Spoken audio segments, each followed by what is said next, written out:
Guilt is a complicated emotion that most of us have felt, sometimes more intensely than we'd like to admit. It's that weight in the pit of your stomach when you realize you've hurt someone, broken a promise, or failed to meet your own standards.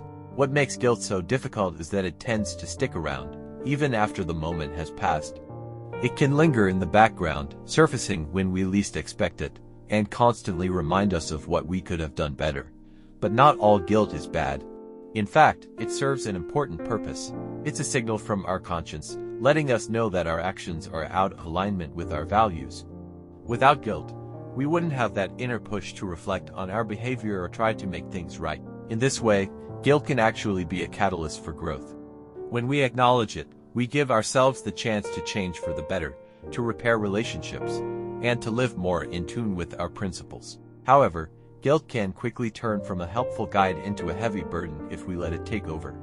We often find ourselves replaying the same mistakes in our minds, picking apart every word and action, wondering how we could have handled things differently.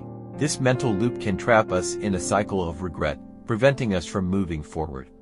Instead of learning from the experience and letting it go, we dwell on it, allowing guilt to shape our identity. Self-forgiveness is key to breaking free from this cycle. It's easy to forgive others, but forgiving ourselves can be much harder. We hold ourselves to impossible standards, expecting perfection, and when we fall short, we punish ourselves with guilt. But the truth is, we're all human, and making mistakes is part of the human experience. It's through these mistakes that we grow, learn, and become more compassionate both to ourselves and to others. Letting go of guilt doesn't mean ignoring our wrongdoings or avoiding responsibility. It's about acknowledging our mistakes, making amends where possible, and then allowing ourselves to move on. This process is often easier said than done. It requires a conscious effort to stop dwelling on the past and to focus instead on the present and future. We can't change what's already happened, but we can control how we respond to it. It's also important to remember that guilt is not always a reflection of actual wrongdoing. Sometimes, we feel guilty for things that are beyond our control, or we take on guilt for others' mistakes. This misplaced guilt can be just as harmful as justified guilt, if not more so. It eats away at our sense of self-worth, making us believe we're responsible for everything that goes wrong. Learning to recognize when guilt is misplaced is essential for maintaining emotional health.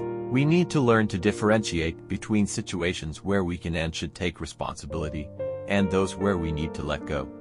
Healthy guilt helps us become more empathetic, more aware of how our actions affect others, and more aligned with our values. But unhealthy guilt can be toxic. It keeps us stuck in the past, making us feel like we're not worthy of happiness or forgiveness. It takes effort to find a balance between the two to learn from our mistakes without being weighed down by them. In the end, guilt is an inevitable part of life, but it doesn't have to define us. It's important to take responsibility for our actions and learn from our mistakes, but it's equally important to forgive ourselves and move forward. The goal is not to avoid guilt altogether, but to handle it in a way that allows us to grow, heal, and ultimately live more freely.